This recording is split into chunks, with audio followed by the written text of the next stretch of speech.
It all comes down to a shootout. 5 chances each. The pressure is immense.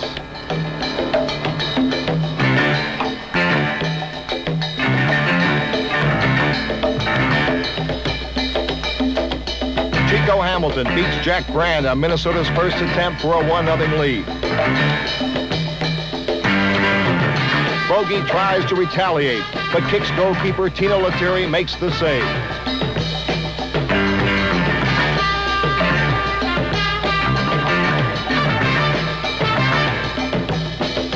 Lettieri maintains the hot hand in the shootout as he stops Dennis Stewart, Steve Hunt, and Nelsie Moraes. The Cosmos are 0 for 4. But Brand rises to the occasion and keeps the Cosmos alive with saves on Ron Futcher, Charlie George, Ace Nesselenge, and then a sliding stop against Greg Villa when a Minnesota goal would have ended it. The Cosmos have but one last chance. 5 seconds and 35 yards separate the Cosmos from elimination. The shooter, number 5, Carlos Alberto, who has never before participated in a shootout.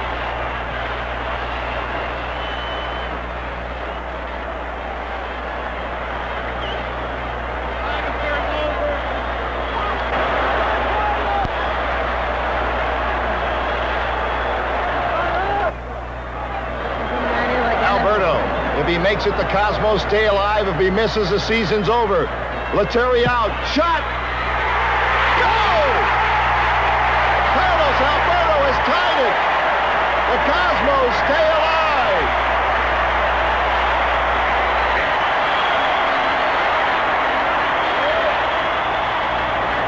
The pressure now on Jack Brand. Tied at 1 kick apiece. The 6th kick. Captain Alan Merrick. Out comes Brand.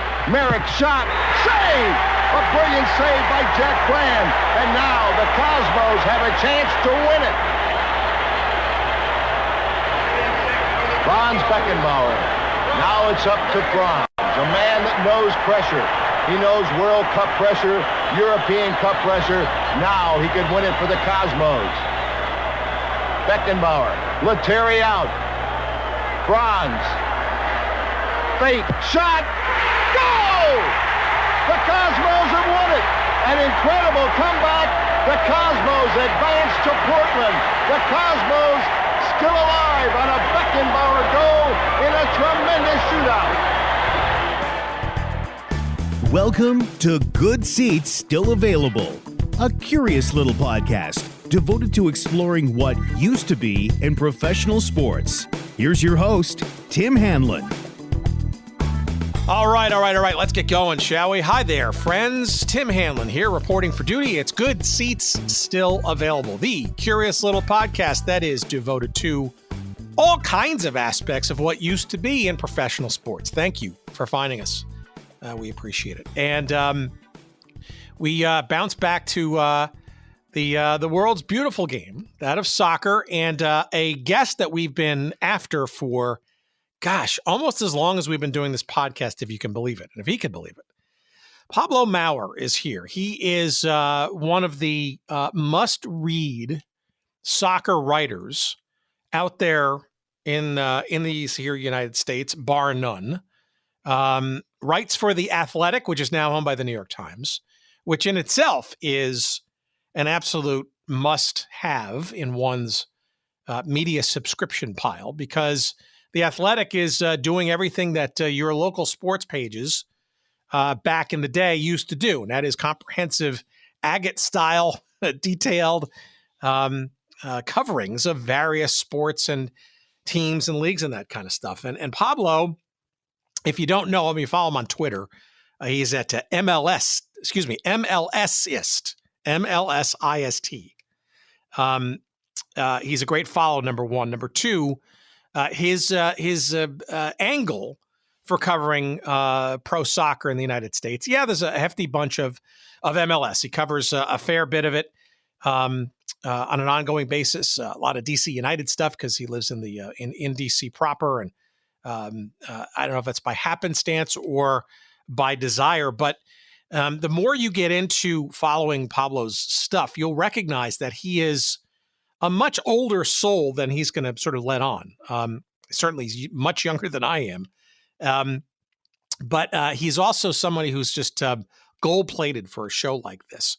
Our conversation this week with Pablo allows us an expansive and just fun-filled journey into all kinds of ephemera in, let's call it, U.S. or American pro soccer history. Now, to the outside observer, that sounds a little odd because what kind of real history is there, right?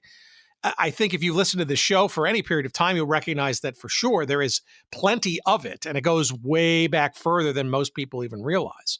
But there's a whole generation of people that, think that pro soccer started with Major League Soccer in 1996, and that's okay. As we've delved into this on this show many, many times, we spend an inordinate amount of time on stuff like the North American Soccer League, which in most cases could be argued as being the true, full launch and sustained attempt at the pro game at a big modern level from roughly the late 60s until the middle of the 1980s, and then the dark period thereafter, and then finally MLS coming in 96. But Pablo is he's like a kindred soul in some respects, a brother from another mother in the fact that this is a guy who regales, as we like to do, frankly, in some of the oddities, absurdities, and just all over, just out and out forgottenness of things like the old North American Soccer League. Perhaps you remember, if you were a fan of that league or have gone back on your own being a soccer fan now and recognizing there was a history, you may remember a thing called Team America. We've talked about it before. In the old NASL, it was the U.S. national team, or at least a reasonable facsimile, he says, of that entity reconstituted as an actual team in the 1983 North American Soccer League season. Pablo has a wonderful article he did a couple of years ago on that whole history, well worth finding. Do you remember a franchise in the NASL in 1977 called Team Hawaii? Pablo has written extensively on that story. You may remember some of the international superstars beyond Pelé that came over into the United States to play in this North American Soccer League. And there are 3 awesome articles that go into the in-depth stories of Johan Cruyff, especially with the Washington Diplomats of the old NASL, George Best, himself an enigma wrapped in a puzzle, and then some, across 3 teams in the old NASL.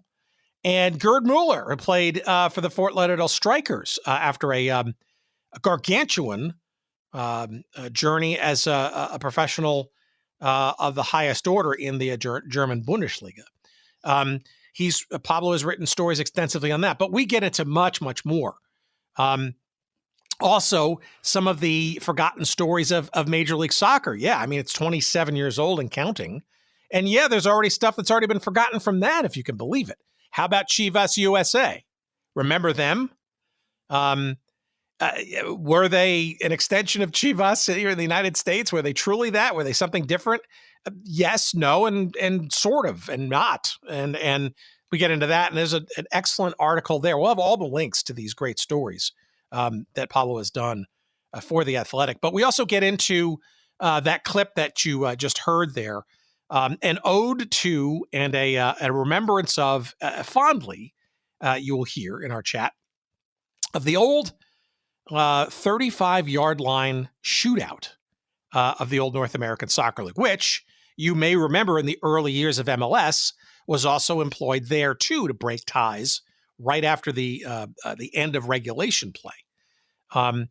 Arguably a hollow use of something that was much more integrated and highly entertaining in the old North American Soccer League. And that clip from one of the excellent New York Cosmos year-end reviews. There's a whole bunch of films of some of their some of their glory years. That was from the 1978 We Are the Champions retrospective of the, I almost call it the perfect Cosmos season of their short tenure.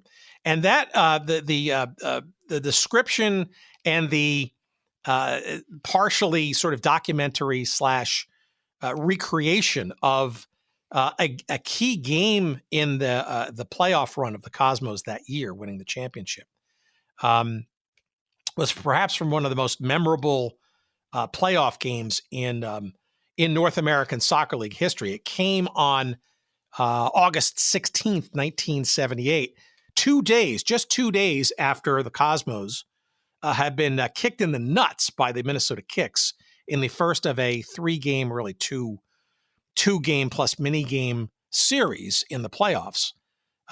In Minnesota, they lost 9-2, the Cosmos did, to the Kicks. And literally 2 nights later, in East Rutherford, that's how quick the turnaround was, the Cosmos won the second game 4-0, and then it went to a mini game, which was the NASL's approach to breaking 2-game series that were tied.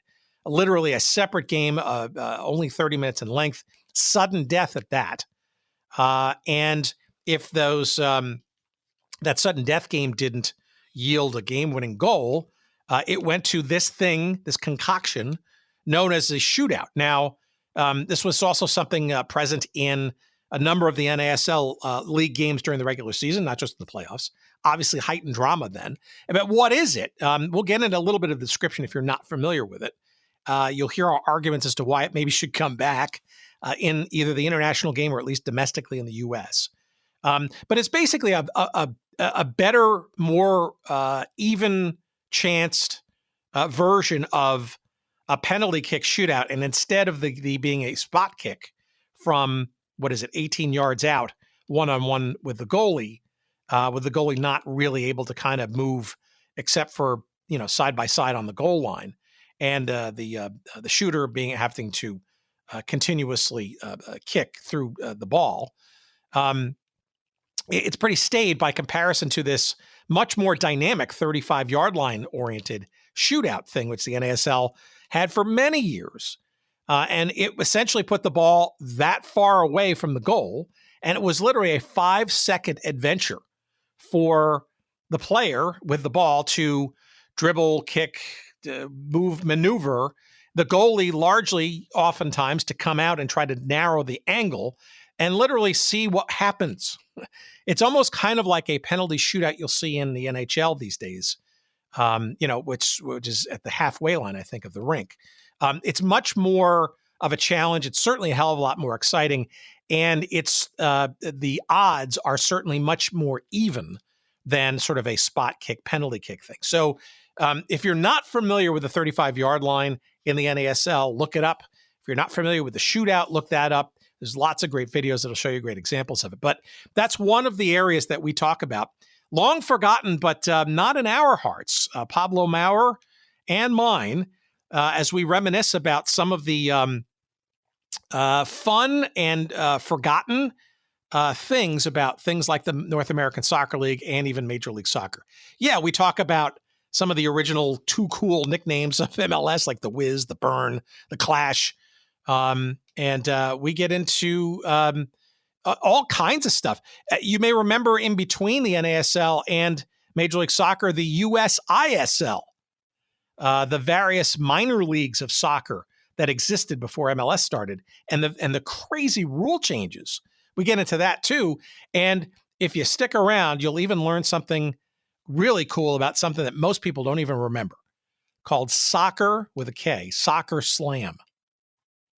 Think wrestling, television, and mayhem mixed with soccer, and you'll have some idea about what that was all about. All that and more with the great Pablo Maurer coming up in a few moments' time. Before we get there, a quick promotional nod to our pal. Let's see, this week, how about Dean Mitchell in San Diego? We haven't talked about Dean and his awesome site for a while.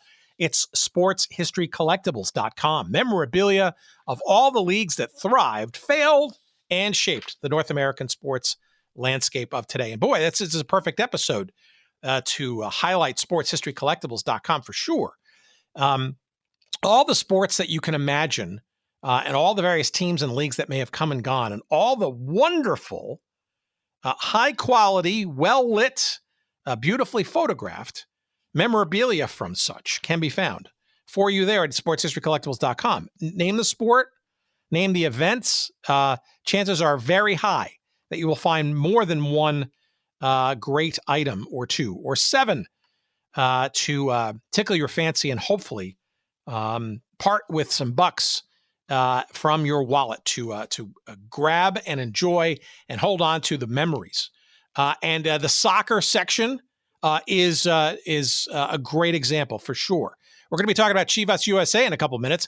There are a couple of logo soccer balls, some giveaway balls that were part of the promotional efforts there. I see a gorgeous one with red stripes and the Chivas logo in the middle for a fair and a decent price. There's a whole bunch of Major League Soccer early year programs and stuff. There's plenty of NASL memories in there too.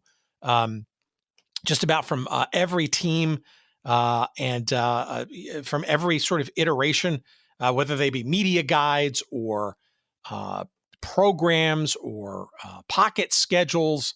There's press release materials. There are, all kinds of stuff. So if you're a fan of all kinds of forgotten soccer stuff, whether it be the NASL, whether it be Major League Soccer, whether it be World Cup memories, whether it be the American Soccer League, whether it be the MISL, whatever, it's a treasure trove and then some at sportshistorycollectibles.com. And that's just the soccer section. So many other great sports and stuff to browse and purchase. And a promo code for you there is Good Seats for 15% off everything that you might desire to buy at sportshistorycollectibles.com. Again, promo code Good Seats for 15% off of all of your purchases. Thank you, Dean. Thank you to sportshistorycollectibles.com. All right. Thank you kindly. And let's get into it. Pablo is a wonderful guy. I'm so glad we finally got a chance to get him on our air. And this is a treasure trove and a treat. Whether you're a soccer fan or not, take a listen and see if you don't agree. As always, please enjoy.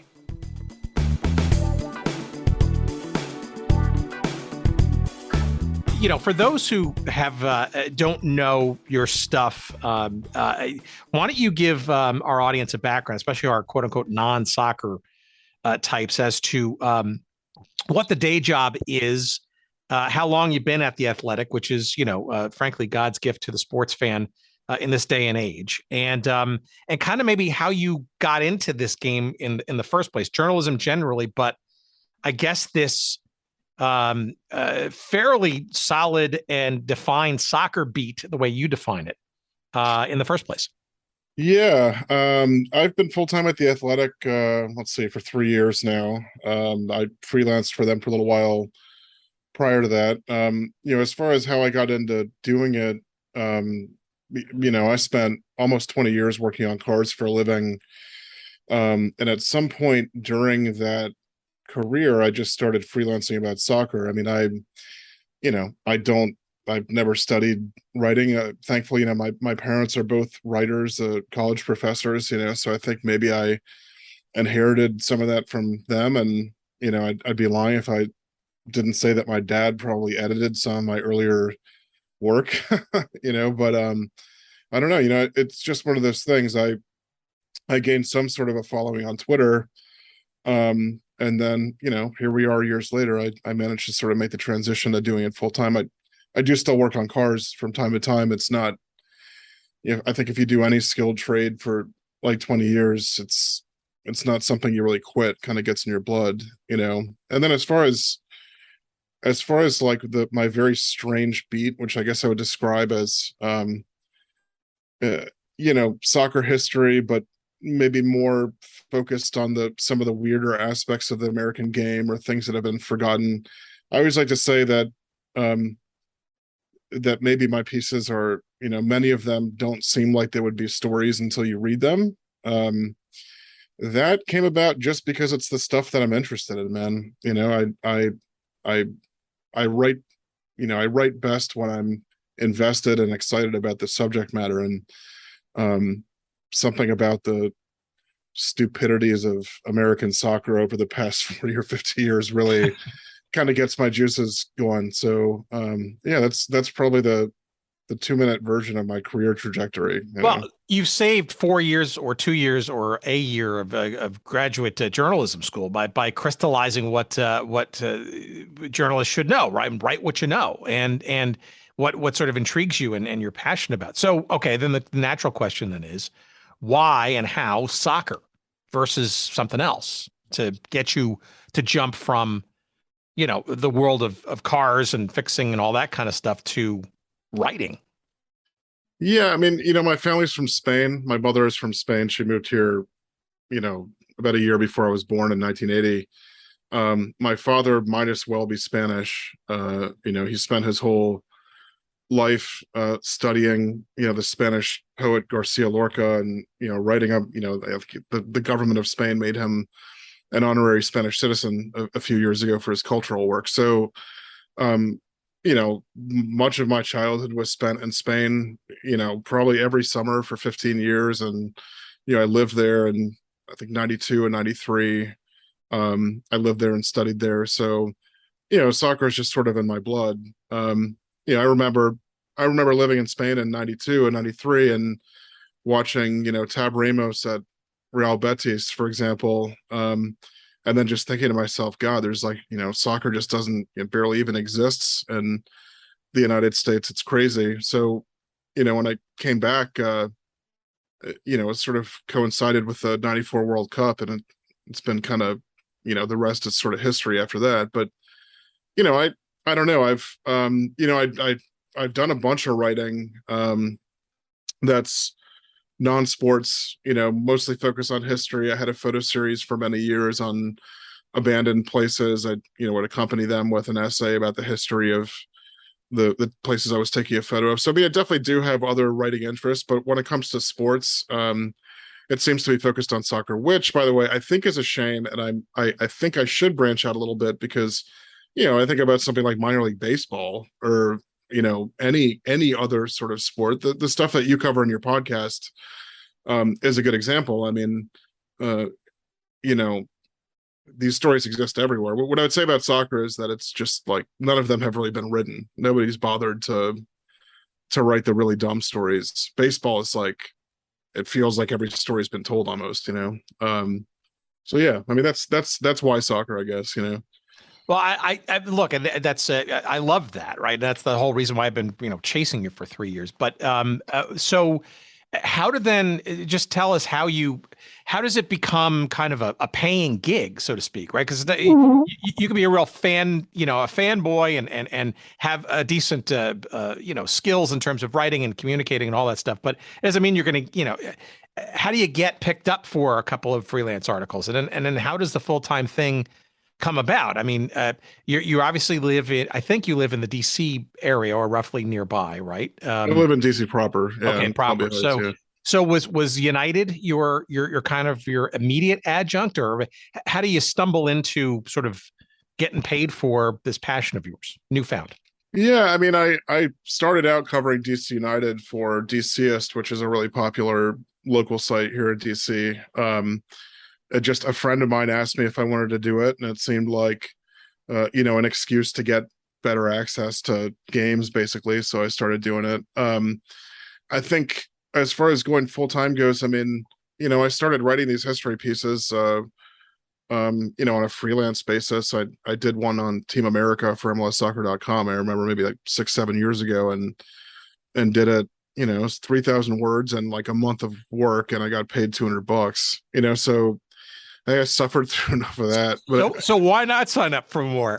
Yeah, exactly. Right. Thank you. May I have another, I think, this might sound obnoxious, but, I'd be lying if I genuinely feel like, much of the reason that I got a full-time job is just Twitter. I mean, I think there aren't a ton of soccer writers in the US with, like, I don't know, for lack of a better description, maybe I'd say big personalities, or, just sort of tweet whatever's on my mind, more or less. And I think, I built a sizable following through that. And then, I don't know. I think by the time I got picked up full time by The Athletic, I think my writing was pretty good.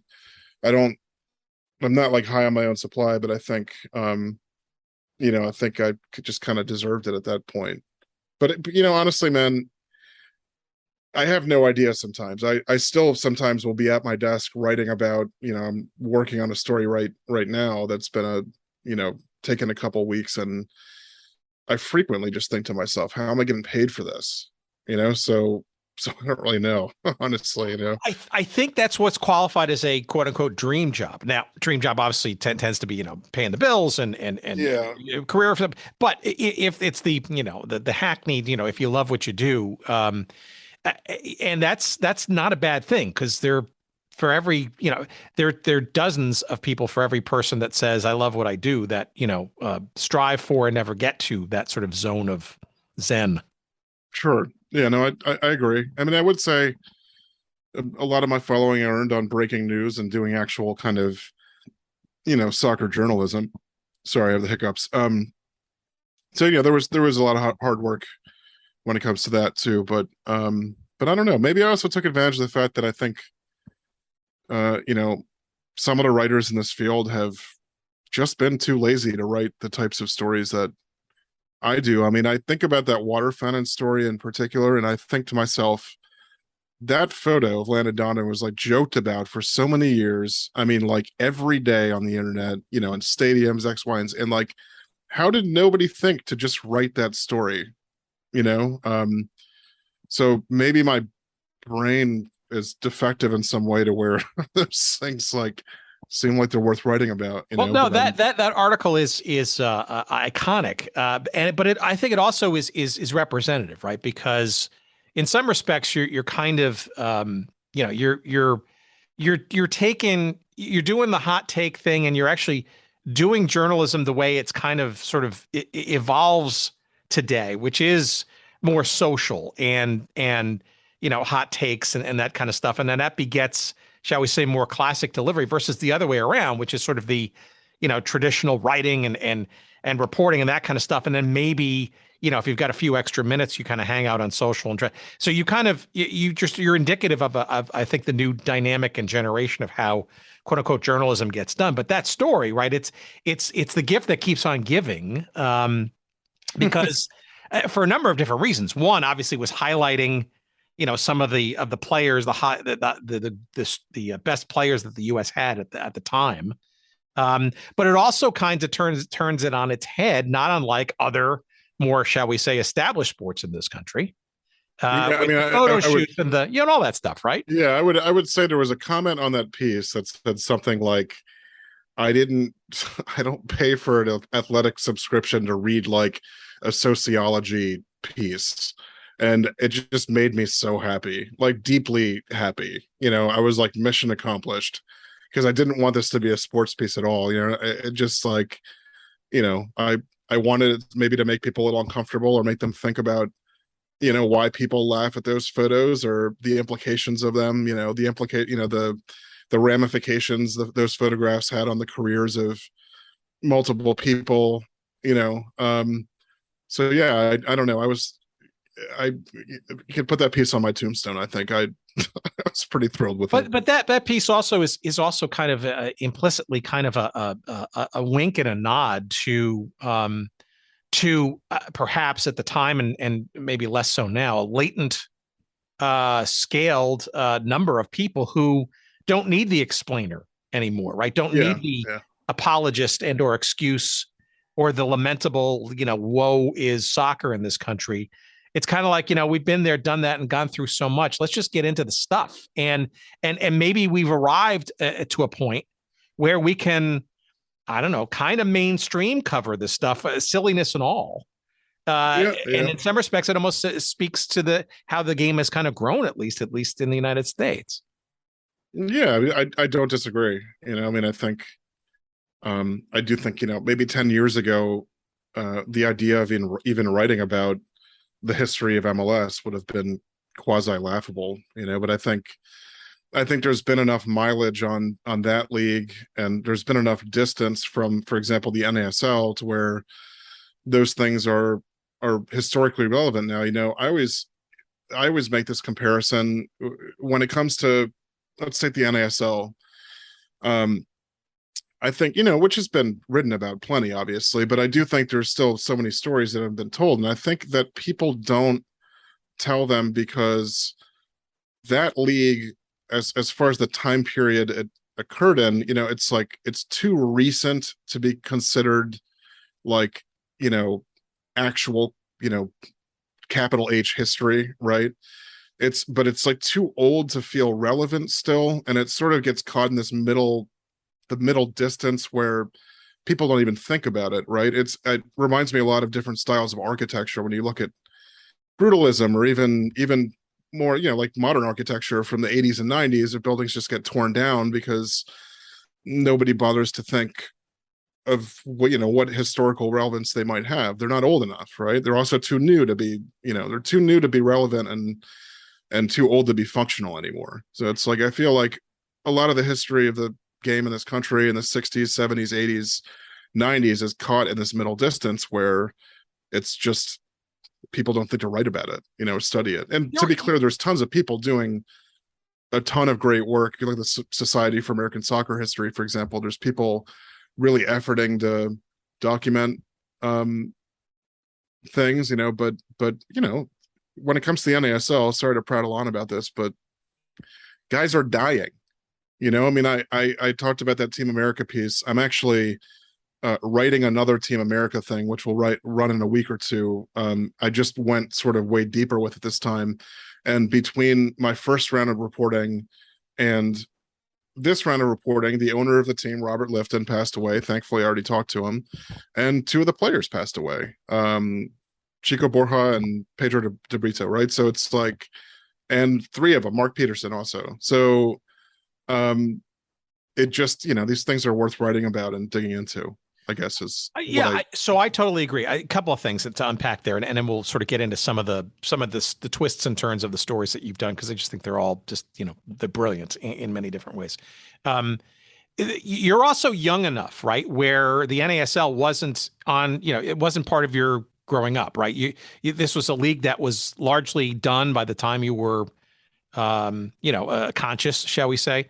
The USISL was probably my first real exposure to soccer in the US. And also MLS too. Then as it comes in the mid 90s, and now having embraced somewhat ham-handedly, case by case, some of the original NASL monikers, right? Especially in the Pacific Northwest and stuff. But it's funny how they did that when it became cool and retro and profitable, right? I mean, it's just like, I think somewhat ham-handedly is probably the best way to put that. Well, I guess that's my point, right? In that it just the existence of those and the earthquakes, and I bet you we'll see one or two more maybe over time.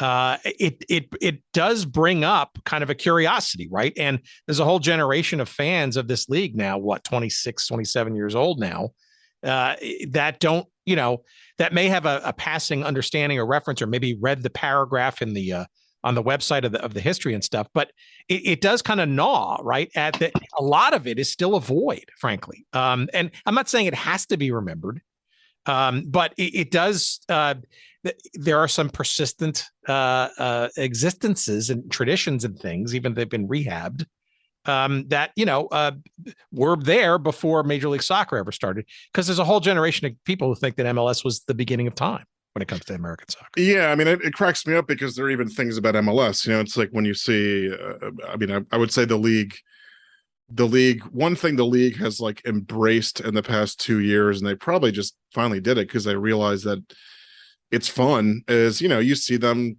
tweeting or Instagramming all the time about the 35-yard shootout now, or goalie wars is another one that comes to mind. And it's like, I always cracks me up when like you see fans at the age that you're talking about, early 20s, something like that are just like, what the hell is this?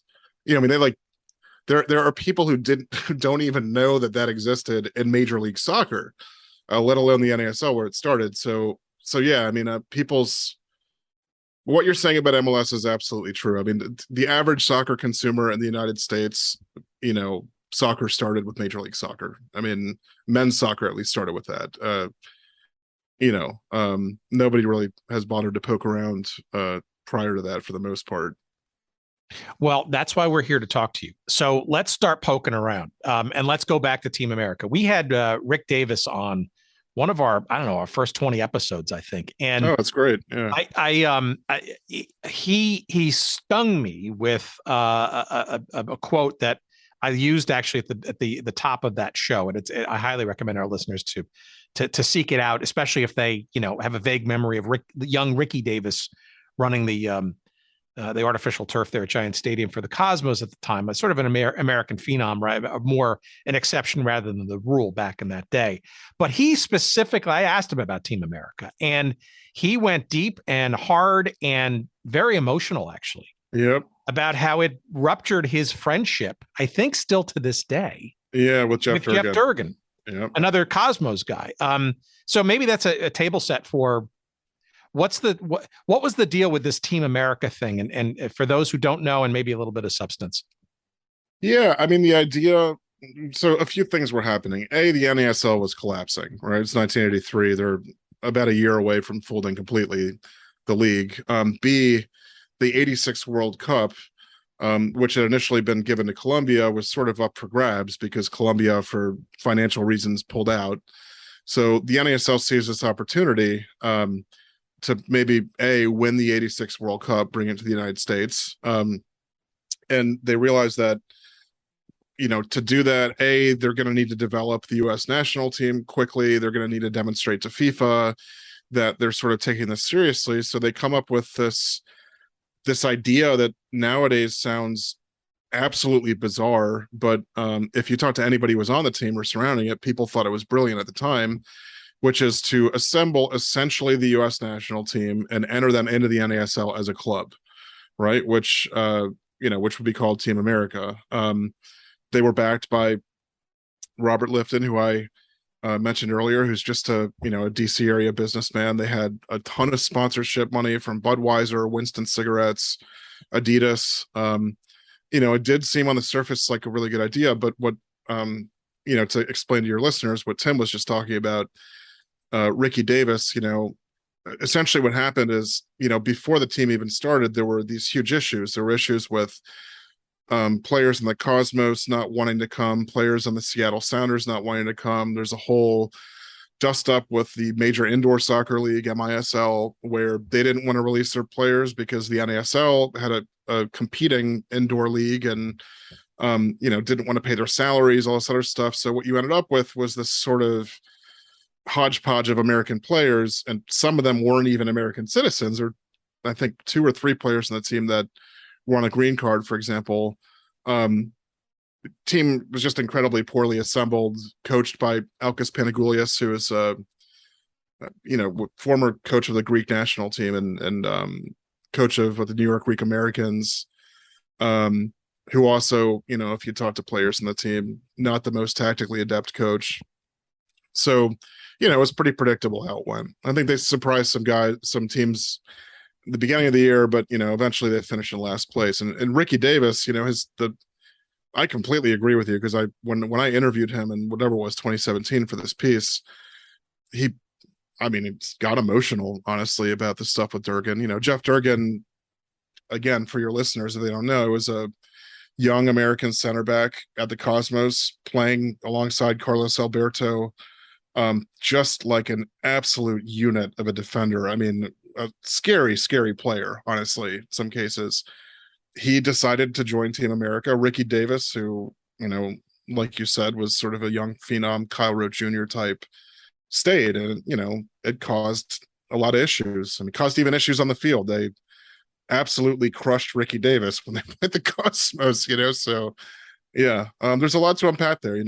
The one thing I'd say about Team America is the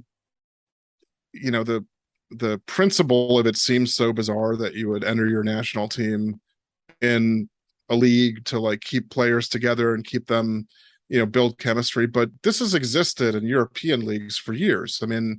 While Team America was playing, I think Dynamo Moscow, one of the Dynamo teams had 9 Russian national teamers on it, or USSR, like representatives on it. The same thing as I said, Juventus at the time had like 6 Italian national teamers. So unofficially, there's many teams that have managed to cobble together like half the national team, but yeah, it's an interesting story. In your reporting both then and to come, was there any thread pulling on why Washington, D.C.? I know the Diplomats had finally foundered and having been a pretty solid and occasionally notable team in the league's history. But why, say, D.C. versus, I don't know, St. Louis or some other more soccer rich, or it didn't really matter maybe where a team could be located, or was that sort of part of the marketing hype and all that stuff? I mean, I think the NASL believed in DC as a market. And, if you look at the Dips, when they folded, so they folded in 1980, obviously, and then they played a single season in 1981 as, it was the Detroit Express essentially moved to DC, just picked up, it was like they were like the zombie Dips, right? I mean, just sort of like not the actual Diplomats, had Johan Cruyff for 6 games injured. But if you leave that 1 year aside, they drew 22,000 people a game in 1980, so yeah, even hosted the soccer bowl that year with the Cosmos and the sold out RFK for the Cosmos and the Strikers final game. Right. And so Gulf Western, which is, their parent company that owned the Dips, I mean, they pulled the plug because they weren't obviously still not making a ton of money. And I think they, a major corporation like that, they essentially wanted them to be the Cosmos or something like that, which is never going to happen. But, DC has always been, DC has a like rich and storied soccer history. So I think, between that and it just being the, the hub of whatever, the seat of government in the United States and yada yada yada, it seemed to make sense. I don't know, it may have done better if if they put it in a place more representative of like the soccer heart of the United States, New Jersey, St. Louis, someplace like that. But no, I think it's just an obvious fit, red, white, and blue wise, So let's expand that out to the NASL generally, right? So I'm assuming the Team America piece was kind of like your first sort of NASL centric opus. I think I'd written on Cruyff before. Again, Cruyff is another one I redid and just went way deeper on. But yeah, I mean, easily one of my first, if not the first. Yes. So what? Given that as your sort of maybe your baptism by fire, what kind of intrigued you about the league outside of those specific stories, and maybe sort of what's guided your interest and stops along the way in that league since? I mean, look, my primary driving sort of the thing that pushes me along as an American soccer fan is an interest in fun and not taking the game so seriously, not trying so desperately to emulate the EPL or other Euro leagues. The NASL was like the apex of this, right? I mean, actually, the USISL might have even, with their weird rules and flaming soccer balls. We'll get to that. Yeah, but the NASL was just, for a moment it was huge, and it was unabashedly just sort of a celebration of American soccer. I mean, teams were like, they had players riding out on horseback, or they're sort of like trying to throw whatever shit at the wall to see if it would stick. I mean, that sort of stuff really, really speaks to me, because the what I don't like about modern soccer, Major League Soccer in particular, is the desperation to be included in this sort of more global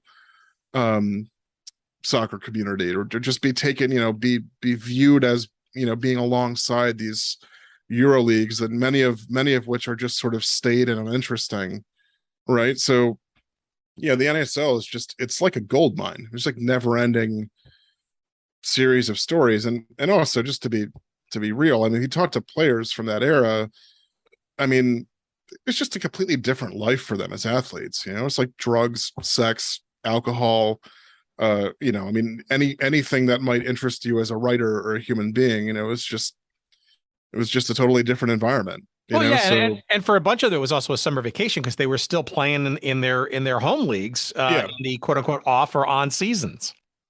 right, yeah. So and I'm it's also fascinating, and this does still exist in MLS occasionally. You have I don't know, Perry Kitchen playing with Zlatan Ibrahimovic, right? But I mean, it is most present in the NASL, where you have, like I said, Jeff Durgan playing with Carlos Alberto, or any number of people playing with Pelé or Johan Cruyff. I mean, I the Cruyff thing. I mean, I talked to like every living member of that 80 team, and it was. I mean, it just cracks me up to think of somebody like Sonny Askew, who's just was like a 19 or 20-year-old kid from Baltimore who just didn't give a shit. Having to deal with this guy who's notoriously difficult and arguably the greatest midfielder in the history of the game. That dynamic I love too. There's a lot to write about there. Did you, what our audience probably most wants to know is, at least I do, did you talk to the guy in the mascot uniform? The Diplomaniac. That picture. Yeah, put some respect on the Diplomaniac's name. The picture of the mascot in Cruyff is just legendary. Absolutely. Yeah, right. Cruyff is just, it's a proverbial like record scratch. Like, you might be wondering how I got here. The sad thing about your question, which is probably asked almost as a joke, is that I know who played the Diplomaniac. It's like, have this person's phone number and just have never interviewed him. Oh. So I could, and I probably will someday, but I think we're guilting and shaming you into that. All right. Well, so you using that as a tip-off point, though, you have a couple of great pieces about two other players who I wouldn't say fit that mold, but certainly play to type, I guess, as you sort of hinted at. Gerd Müeller and George Best, right? I think the George Best story, the three different iterations of that in the NASL, is probably a little bit more well-known to those who've been following it. But I think the Gerd Müeller one, not so much with the strikers. What about those two characters, shall we say, stood out to you? And how did you advance those stories, so to speak? Well, Bestie, I always wanted to write that story for multiple reasons. I mean, I think you are right. He is, it's maybe more well-worn territory as far as, for example, everyone's seen the goal he scored, at Spartan Stadium that, people say is the greatest goal in NASL history. But I gotta say, man, I couldn't find a good piece on his American sojourn, if you will. I just looked around and that's like what makes me write things. I was shocked. It's like, how has nobody written like the George Best piece, and also, it's almost hackneyed to say this about George Best, but he's such a complicated human being, that it's you could peel back the layers of the onion and never get to the middle, basically. So it was an obvious one that I wanted to write. The Müeller thing, I wanted to write almost for the opposite reason. I didn't know anything about him in NASL, and you think about this dude who is, honestly, one of the most prolific goal scorers of all time, period. And the fact that, again, like, nobody had really sort of written anything about him, it's sort of shocking. And then, you find out he like owned a restaurant there and stayed in Florida for, years and summered there. And, it was just, it was another obvious one to write, sometimes I think people don't write stories because if you might think about writing about George Best and be like, well, everything's already been done. But it's probably like a lot of people thinking that ends up being that nobody does anything.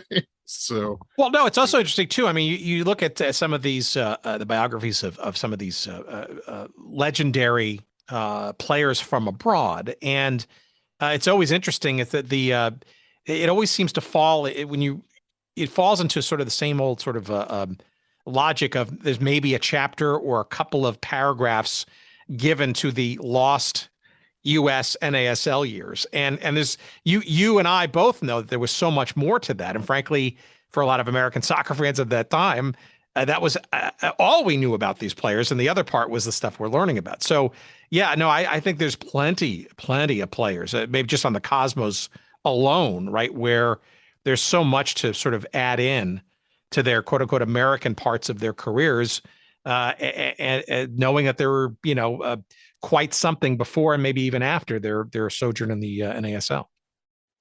Yeah, I mean, I don't know, man. I've been writing, probably 3 or 4 NASL things a year for at this point almost a decade, and I still really feel like I've just scratched the surface. So I'm excited to do more of those stories. Music to our ears. What about Team Hawaii? Probably probably a really great example of a team that is just dying to be. I mean, with all the 100%. You have written the definitive article on Team Hawaii. Now, I don't know if you take that as a badge of honor or yeah, what. I mean, I love it. It's I feel like that of all of the experimentation in the NASL, that was almost the dumbest thing. It was just like, why? Well, it's just never going to work. I mean, travel wise, it was never going to work. And they have. I think I remember I talked to Alan Merrick or maybe somebody else, and they described playing the middle of the day at the Aloha Bowl, and he said he looked down and the soles had melted off of his turf shoes.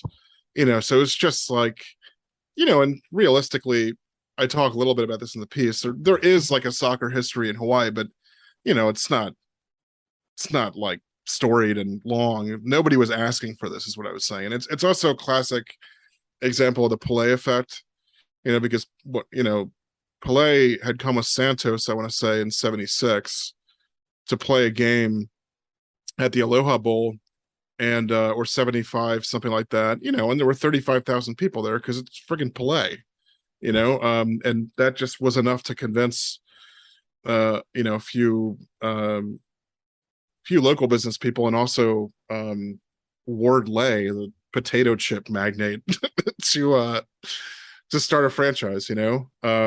So no, it's another one I always wanted to do, just because they're also almost invisible. There's, I found, after just combing through like every piece of video I could find, like 30 seconds of game footage from that featured Team Hawaii. It was a clip taken in Dallas, and it came off a Kyle Rote Jr. highlight tape, right? So that's sort of how invisible they were. So no, I was thrilled to do it. Matt Pence, who's a frequent collaborator, teamed up with me on that. So I gotta give him some love.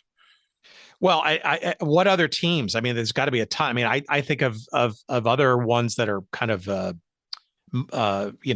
divots in the history. The San Antonio Thunder come to mind. Las Vegas Quicksilvers probably is one. That Colorado Caribous, just the story about the fringe on top as well, and the connection to the ranch there and all that stuff. Yeah, I think Charlie Bohm was a very close friend of mine, did a decent story on them for MLS some years back. I keep meaning to revisit it and see, because I'm not afraid to write a story someone else has already written, if you just convince yourself that you could go much deeper and add to it and move it along, but I do think Charlie's story was pretty good, so I don't know. I'd have to go back and read that one to see if it's worth poking around on. Yeah, those uniforms are something else.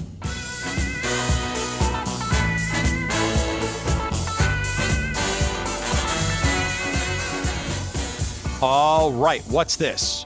417 helmets. My goodness.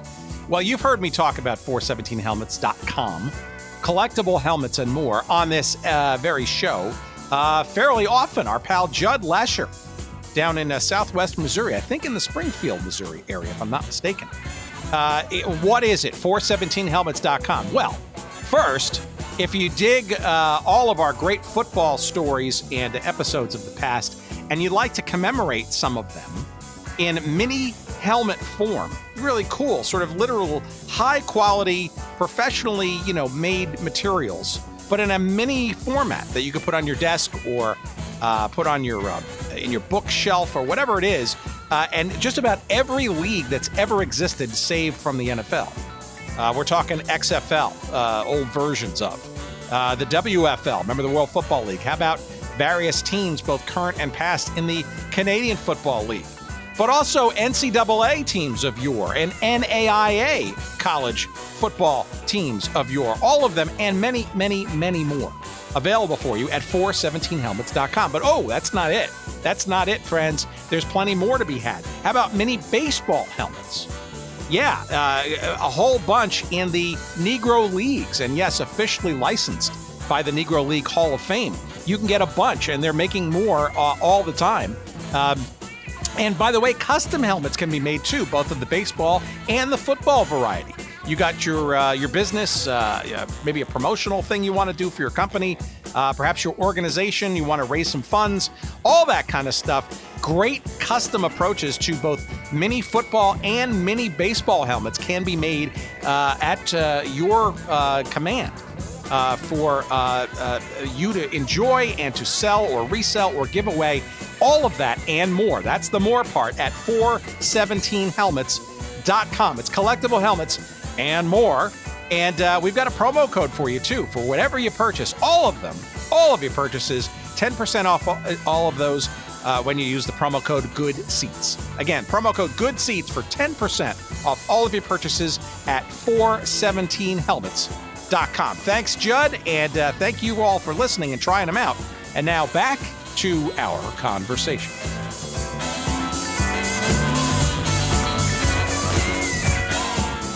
All right, so let's stick with the NASL and use it as a jumping or the connective thread, I guess, to MLS, right? And we mentioned it earlier, is that 35-yard shootout thing. Obviously, the 35-yard line was even more than that in the NASL, with that being the offsides line in games. Talk to me about sort of that journey for that story, because people don't even remember now, who are MLS fans, that in the first few years there was a tie-breaking shootout, kind of a dumbed down version of what the NASL did. But it's also good to know, I think, that there was this shootout idea earlier on in the NASL's life that, it wasn't just made up in thin air in MLS offices in '96. Yeah, I mean, you could almost argue it's sort of that and the countdown clock were the two things that MLS chose to retain from the NASL. I think MLS really went to great lengths to distance themselves from the NASL because obviously the NASL very notoriously had imploded.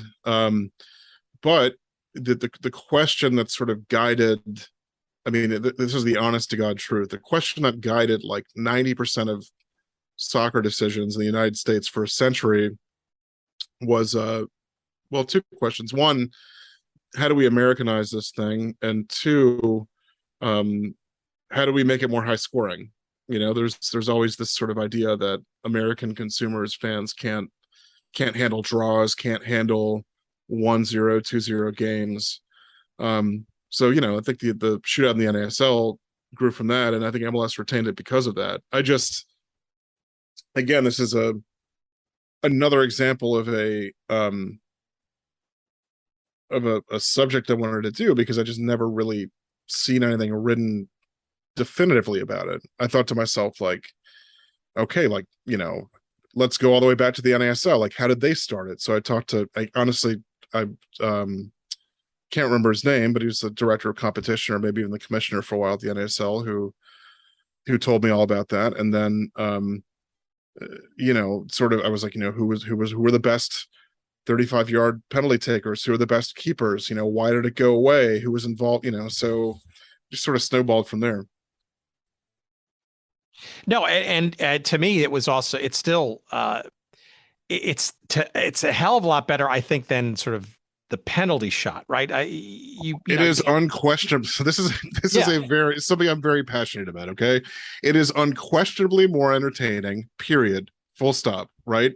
Aside from that, it is statistically much more fair. It's almost a 50-50 split between the keeper and between somebody scoring and it getting saved or going wide or whatever. It is 100% what they should use. To be clear, I'm fine with ties. I don't think that there should be tie-breaking 30, but I mean, in playoff games, are you kidding me? Like, or just in the All-Star game or something like that, it's a borderline disgrace that it doesn't exist. And FIFA or IFAB, they've looked at this. Like they've studied the 35-yard shootout multiple times. I think Rinus Michels tried to sort of like push it through.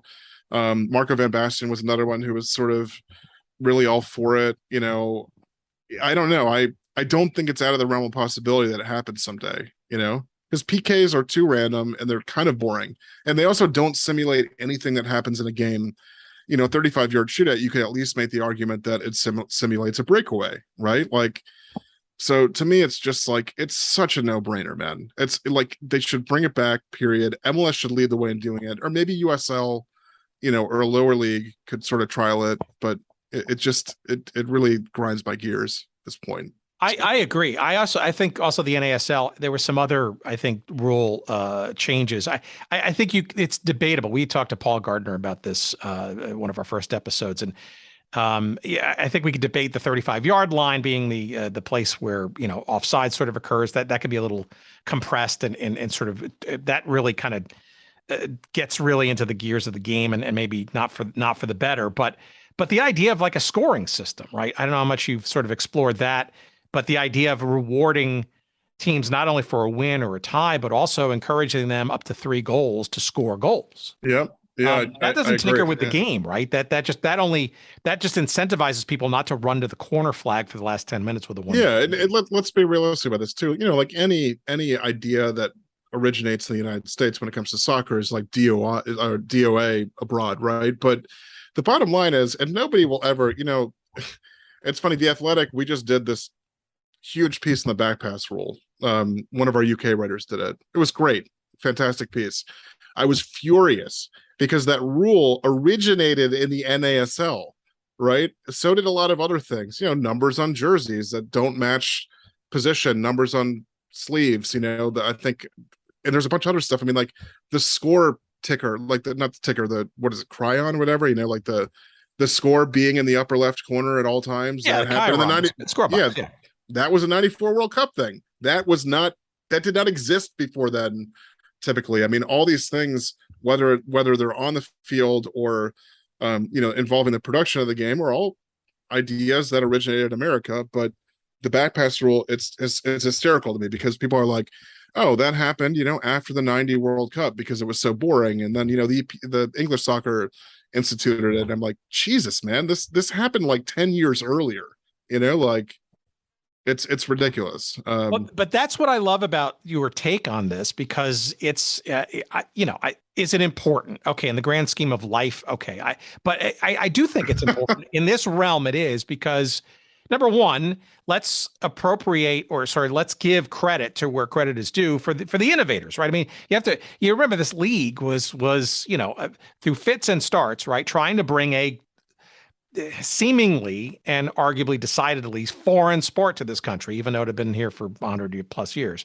And how do you make it appealing to the American sports fan who thinks they know everything and have invented everything, right? So the exceptionalism thing, I don't know. It just, to me, feels like it's important to innovate the innovation, wherever it comes from, really doesn't much matter. And, I would hope that the U.S. is getting a little bit more taken seriously, given all the talent that's been going over there.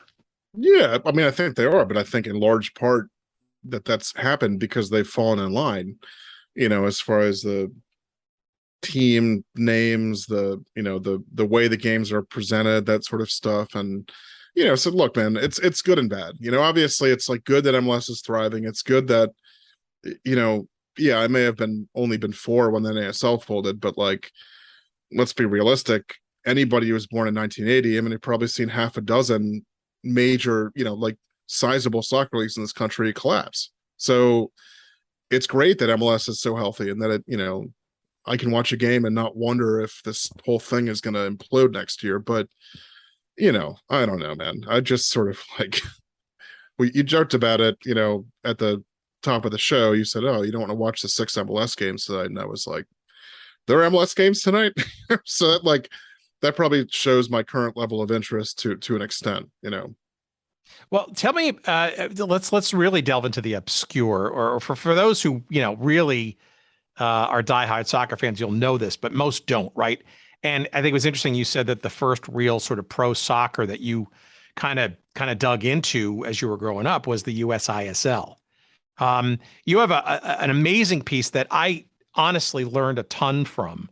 And I fancy myself as being smarter than the average bear on some of this stuff, just because I've been a passionate fan for such a long time, even before you were born, young man.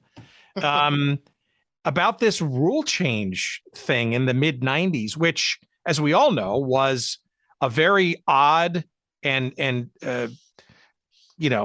dark period of time in the pro game. I mean, 94 in the World Cup certainly resuscitated things, the promise of an MLS in 95 and then really 96.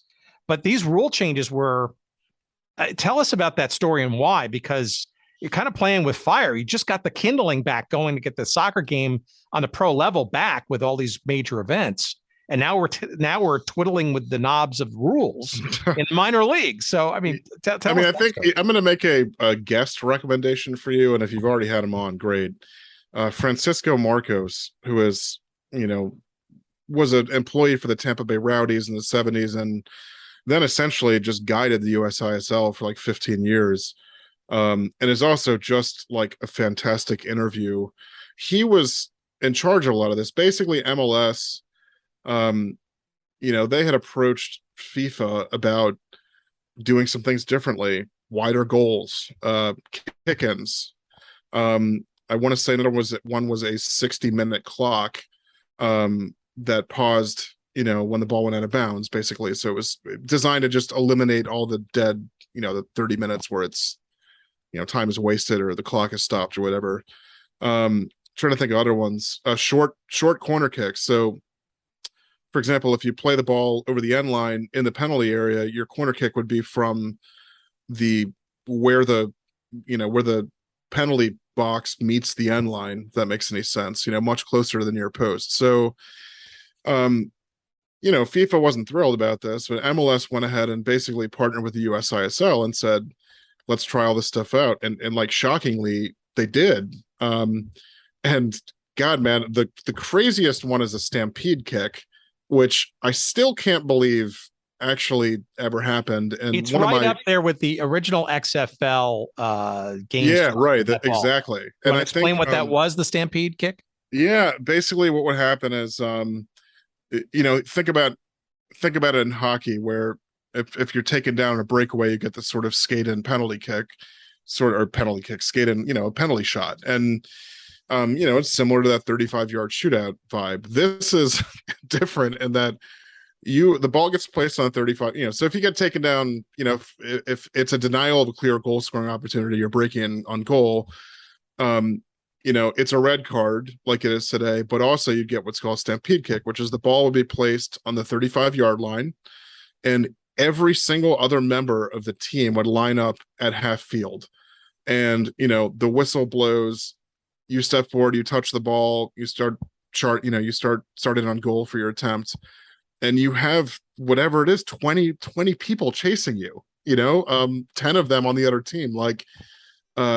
And I talked to Tony Mule about this because he, is playing for the Long Island Rough Riders, and he faced one of these, and it was just like, it was the most terrifying thing in my entire career. He was like, you could feel the field shaking, and he said he, came out, got just absolutely creamed by 2 or 3 players, and then told his coach after the match, like, this is absolute insanity. Like, I'm never doing that again, so some of the rule changes were more effective than others. One thing I thought was really interesting is widening the goals by, I want to say it was 5 feet, had like almost no effect.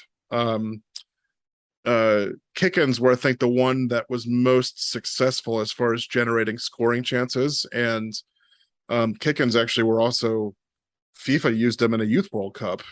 So they got pretty close, I think, to enacting that. But if you read the piece, I talked to, and again, I'm ashamed that I'm blanking on his name, but I spoke to the USISL statistician who compiled all the data, sort of like whether these things worked or not. And I was thrilled. The guy had basically an entire box in his garage of the old stats and all that sort of stuff. So yeah, it was really interesting.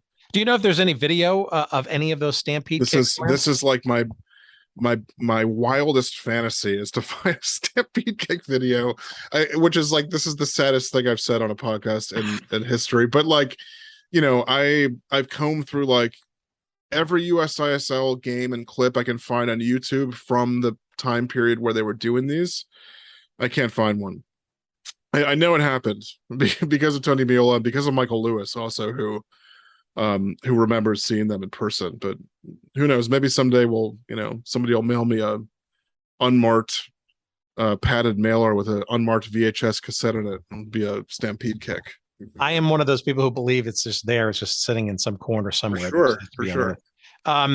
So Fernando, Marcos would be great because I think he's probably one of the biggest unsung heroes of the modern pro game, because an American soccer zealot, you know what I mean? It's just sort of been everywhere. But I mean, Fernando Marcos, the US ISL was actually a collection of leagues. It was actually with various interregional blah blah blah. Gradations of pro, including indoor stuff. And this was largely what kind of sustained, I guess, or kept alive or kept the pulse for the pro game from, the end in 1985 of the NASL to, whatever murmurs sort of came prior to the World Cup, and then even sustaining through the beginning of MLS, which itself was delayed until 96, right? So talk about an unearthed and not fully told story. I think that certainly is one. It's a bridge, that story. Yeah. It's for someone like me. I mean, I was going to Nashville Metro's games at Ezel Park in Nashville, Tennessee in the early 90s. So it was the only soccer I had to speak of, and there's a lot of people for whom that was true. So it's, sort of owe a debt of gratitude to people who did the hard work in the absolute leanest years, in the late 80s, early 90s, where the game was legitimately on life support. Yeah, I remember going to a Louisville Thoroughbreds game at some high school in Louisville where I was at the time. And the field had rocks on it and stuff. And then, look, you're talking, this was a kid, me back in the day, had grown up and was now working for a living and having seen Cosmos games at Giant Stadium. I'm like, oh my God, this is what it's come to. Yeah, the other thing I love with the USISL, and I'll give you like a sneak preview of one of my upcoming pieces, which is I'm going to do a piece on the proliferation and decline of the flaming soccer ball in America. I mean, I'm going to do a statistical analysis of this because it started in the 70s and 80s. And then in the 90s in the USISL, it was like every single team had a flaming soccer ball in their crest, right? MLS, shockingly, never had one. And they had the San Jose Earthquakes. Kind of looks like, there's sort of like sun rays coming off the ball, doesn't qualify. There have been other sort of explosive elements and crests, but the soccer ball just on fire, flying through the air. I guess they retired that in 1996. You got to include some of the indoor teams for that. For sure. The MASL also is, but again, there have to be ground rules, right? I mean, the Baltimore Blast, the ball is emerging from an explosion, but I'm talking, it has to be an active, involved fire on the surface. Okay. All right. Smart guy. What about the Kansas City Comets then? Yes. Well, that's different though. I mean, I guess if it is a comet, it probably is. I don't know. Is the comet re-entering the Earth's or entering the Earth's atmosphere? Is it enveloped with flames or something? I mean, it's also a neon sign, so maybe it doesn't qualify for that. Yeah, great logo by the way. Great, man, they had. I don't know if you watched the MASL. They had absolutely killer uniforms last year, like throwback kits that they wore. All right, before we let you go, I got to touch on a couple other areas here. You've already started to bring back, if you will, MLS history, even though most people might think there's no history there. Time has evolved, right? You've either through tweets or through articles or hints within other pieces, callbacks, for example, to I guess it's the Too Cool Club in the beginning, right? With the Wiz and the Burn. I mean, Clash and those garish uniforms and that kind of stuff.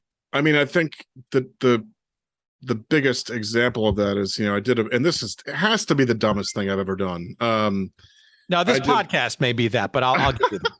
Right. Yeah. Well, it's a toss up. I basically looked at the Columbus Crew's old logo, because the Crew they were going through these multiple rebrands and it was just like a disgrace, honestly. The way it was all, especially the most recent one, is just their logo is fucking trash. Excuse me. But so I looked at the first one. I said, how can I write about this logo and the formation of the team and make it interesting and make people want to read? And I thought, I'm going to find one of those dudes in the crest, because it was very obvious that it's an illustration based off a photograph to me. I never thought I would, but you never know. And it led me on this like 6-month long journey, and I eventually found one of the guys in the crest, right? But my idea, I guess, the way I executed it was to use that search for the guy as a vehicle to talk more broadly about MLS's constant rebranding and their efforts to just get away from some of their original identities. Obviously the New England Revolution, they did a rebrand 2 years ago now, and they were the last MLS 1.0 team to have had their original logo. And so yeah, I mean, I don't know, it will come as no surprise to you that it's obnoxious to me that MLS has sort of done so much to distance itself from its history. I still have my my replica Clash jersey from 1996. I was at that first game in San Jose, and it was just like, I love. I mean, wow. it was cool. I mean, some of the early LA Galaxy striped jerseys, the early the Wizards MetroStars. I think the MetroStars have been completely whitewashed, right? I mean, I don't know how much Red Bull in New York sort of brings that out of the closet, so to speak. But that was. That story right there, right, was talk about having to rekindle pro soccer in the market where it was the comet burned out, with the Cosmos, right? I mean, you could not have gotten higher than that back in the day, and then you had to kind of walk in and hiring the former coach, for God's sakes, Eddie Fermani, as your first guy out of the gate. I mean, my God, completely forget that he even coached MLS. And so did Ron Newman. I mean, there are these 3 or 4 coaches that sort of managed to coach in the NASL and in Major League Soccer, which is absolutely mind-boggling to think about. But yeah, the MetroStars, that's an interesting one. It's not one I've really ever touched. I might have to change that. I mean, there's definitely a lot of stories there. So maybe I'll do a Metros thing. All right, one you have touched though, which I think is again indicative of the league has lasted a lot longer than most people will admit or think. Is Chivas USA. A couple moments on that one, because that's a very interesting dynamic, and I think also indicative of the league at the time looking for stuff to grab onto, so to speak, to keep the momentum going, whatever it took. Yeah, I mean, I think it was their laziest attempt at garnering interest. It was just one of those things where they were like, smack this name and colors on these jerseys and fill the roster with nobodies, and just the presence of this crest will attract Mexican fans, and obviously did not work. That one is I teamed up with Stamp Stage School for that one. That was to this day, I think it's the longest thing I've ever written. It was 13,500 words, because it just, there was so much to unpack there, because they had a couple of good years, under Bob Bradley in the mid-aughts or whatever, but then they just became this ghost ship that was sort of horrifying. And then, Chelis, it was like one of the craziest coaches in MLS history. I told Sam, I was like, I could write 5,000 words just on the sort of Chelis era and dysfunction and stuff. So yeah, I mean, it's MLS's biggest failed experiment. It's probably their biggest misstep. I don't think, the Florida teams folded, and San Jose, all this stuff, but I think the atmosphere and environment was different back then, and those teams kind of went away with a whimper. Chivas USA was an absolute failure. Yeah, I mean, I think it's just starting with marketing and branding, right? It's like, okay, well, what is this team? Is it the tier 2 version of Chivas? Is it the feeder system for the Liga MX version? Is it, and then there were years, like perhaps under Bradley, where it was not that. It was trying to actually walk away or run away screaming from that umbrella sort of understanding and be its own sort of thing, but yet still with the Chivas USA name on it.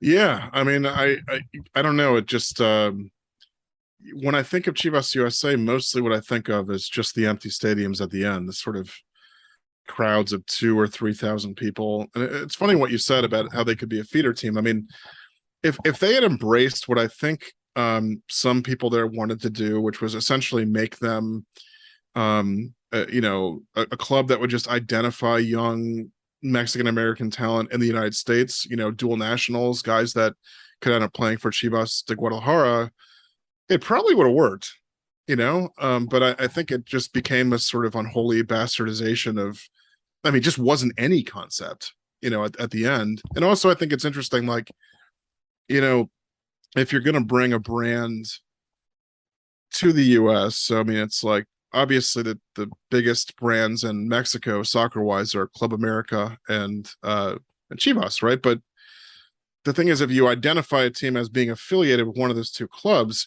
you've automatically alienated millions of fans. There's no way that that a Club America fan in the United States would even go to a Chivas US game. You know what I mean? It just, like, the whole concept was bizarre.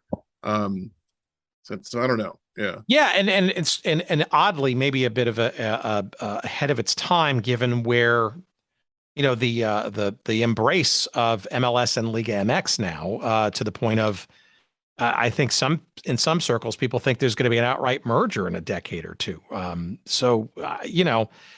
you could see how, and it's weird too, because with all the Mexican teams, even the national teams, playing in the U.S. so much for money's sake, right? So, yeah, is clearly it was a ham-handed, I guess, attempt to draft off of, I guess, some of the goodness of the Mexican League, but yeah, that's why you wrote about it. That's why there's so many words about it, and that's why people need to go and read that story, because it's worth not forgetting.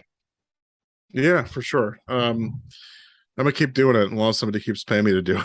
So, All right. Well, let me end on this one, because you mentioned the word, what was it? Bastardization was another word. We got to talk about Soccer Slam. Yes. So for our audience, this sort of falls into, this is ESPN Ocho before ESPN Ocho existed, right? Yeah. What was this thing? I didn't even know about it until I discovered it in your writing. Look, if the Waterfed in Peace is the best thing I've ever written, the Soccer Slam was my favorite thing I've ever written. This was, and I gotta give a little credit to Alex Abnos, my editor, who, just on Slack one day was like, do you remember this, like, weird, like, blend of, like, wrestling and indoors? Like, am I hallucinating this? And, like, he completely rekindled, like, an area of my brain that had been dormant for 20 years. Because both of us had seen Soccer Slam on Fox Sports World, like, at 1 a.m. in college, and just forgotten about it. But for those of you who don't know, which is going to be everybody, Soccer Slam was an attempt by Terry Rich, who's an Iowa area businessman. He was like, he made a ton of money in cable television. I don't know if you guys remember, obviously, like, if you had cable in the 80s, there would always be these free previews. You'd get like HBO for free for a week, and, like, during the preview there'd be presenters, sort of pitching you on buying HBO. That, like, he produced those segments and just made, like, a ton of money doing it. And so in the late 90s, the hot shit was WWF, or the WWE at that point. And Terry Rich was like, look, I think soccer is like it's going to explode in popularity, and I want to incorporate elements of wrestling into it. So what he did was create a league, 4 teams in this league, all of them playing in Iowa City at a hockey arena on an indoor field. I don't even know where to start. The game is, they play with outdoor goals on an indoor field. At times there's more than one ball in play at the same time. It's full contact. So these players, like, checking each other. You can use the use of a closed fist is allowed, which is like you can punch the ball into the goal. And maybe most importantly, like, Rich sort of incorporated the fictional elements of WW, and there were like storylines, love triangles. One comes to mind where it was like the Miami team and the New York team, and, like, the New York team were just a bunch of, like, racists essentially. There's a line that sticks out where they said they were gonna send the Miami team back to Cuba on a raft, right? This had to have been probably around Elian Gonzalez, is my guess. It's just like absolutely positively absurd in the best possible way. So this, they filmed, I think, 2 or 3 episodes of this. And unsurprisingly, nobody fucking watched it, and it got canceled. And then it just got forgotten about until Alex sparked that memory in my brain. I mean, I remember calling Terry Rich and him just being, I get this a lot when I do these pieces where people are just like, what? I like, you're calling me about Soccer Slam, but it was a fun one, man. I think put 4 episodes of it back on Vimeo. And actually, I think Terry Rich commissioned the making of a documentary about Soccer Slam, which I actually filmed for. So and I've seen the whole thing. I think it's being pitched to Amazon, Netflix, etc. But it's fantastic. Somehow they went even further down the rabbit hole than me, But yeah, I guess Terry Rich continues to waste money on those sorts of pursuits. Well, look, I love the fact that you've unearthed these and brought them to new audiences and even those who fancy themselves as being, astute observers of the games and its history here in the United States, because they're enlightening, they're fun to read, and they're you get gobsmacked by recognizing that these things actually happened, and that to me, in this little corner of the world, I think that's important stuff, and God bless people like you who look for those things, because Lord knows there's just, if journalism is about telling great stories and maybe a little educational and informational at the same time, look, this is it just feels to me like this is a very fertile field still yet to be tilled. Yeah, for sure. There's a lot to be done. I'd really like to dig into the MISL at some point too, which is a whole other ball of wax, obviously. But like I said, as long as there's a major corporation crazy enough to pay me to write about absurd soccer history, I'm just going to keep doing it. I didn't sell my tools. I still work on cars, so I fully anticipate having to go back to that full time someday. But for now, I'm just going to keep having fun.